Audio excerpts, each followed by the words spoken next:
Vous les rencontrez dans les marchés et ils sont d'une aide incommensurable pour commerçants et clients. Les porteurs de bagages connus sous les noms de tanti-bagages ou pousse-pousse, ces hommes, jeunes filles ou gamins transportant à bout de bras sur la tête ou encore par des moyens mobiles tels que les wotros ou brouettes, les marchandises de ces personnes qui animent les marchés, moyennant une contrepartie financière selon le gré du client. Des petits boulots qu'exercent la plupart du temps dans l'informel les personnes issues de familles défavorisées. Un sujet de Nadia Idja et Tanguy Kona. Souleymane Diaby, âgé de 12 ans, est élève en classe de CM2 et réside à Abobo. Pendant ses temps d'arrêt scolaire, il se rend au marché de Cocovico à Angré pour proposer ses services en tant que porteur de bagages auprès des dames venues pour leurs emplettes. Ils sont communément appelés tanti-bagages. Quand il vient, il dit tanti bonjour, il prend bagage. Si elle me donne, il m'en va la accompagner. Si elle me donne, il prend. Il reçoit en échange de ses services entre 50 et 500 francs CFA selon le bon vouloir du client.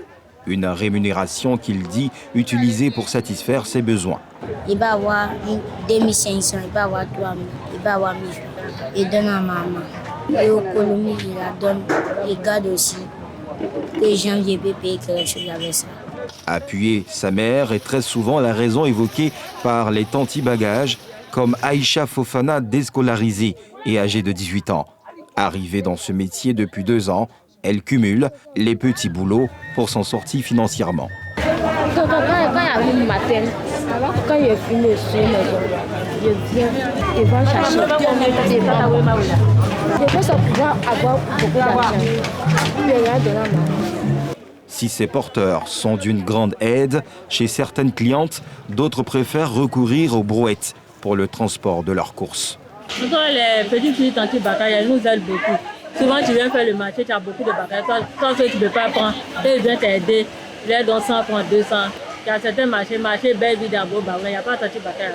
Souvent, quand tu t'en fais marcher, tes bagages, ça te fatigue. Je préfère attraper mes affaires parce que je trouve souvent ce sont les petites filles qui viennent te demander d'attraper le bagage. Tu ne vas pas donner beaucoup de bagages à une petite fille pour attraper. Bon, il y a les messieurs qui ont les bourrettes là, je préfère demander ça.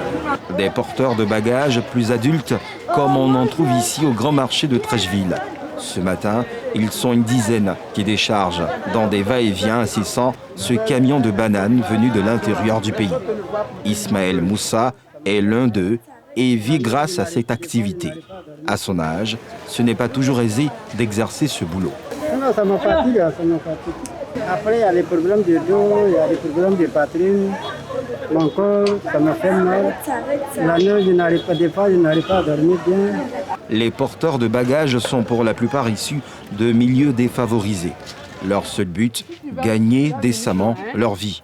Notons que depuis quelques années, plusieurs initiatives sont mises en place par des structures volontaires comme SOS Village d'enfants pour encourager les tanti-bagages, porteurs plus jeunes, à retourner à l'école ou dans les centres de formation aux petits métiers.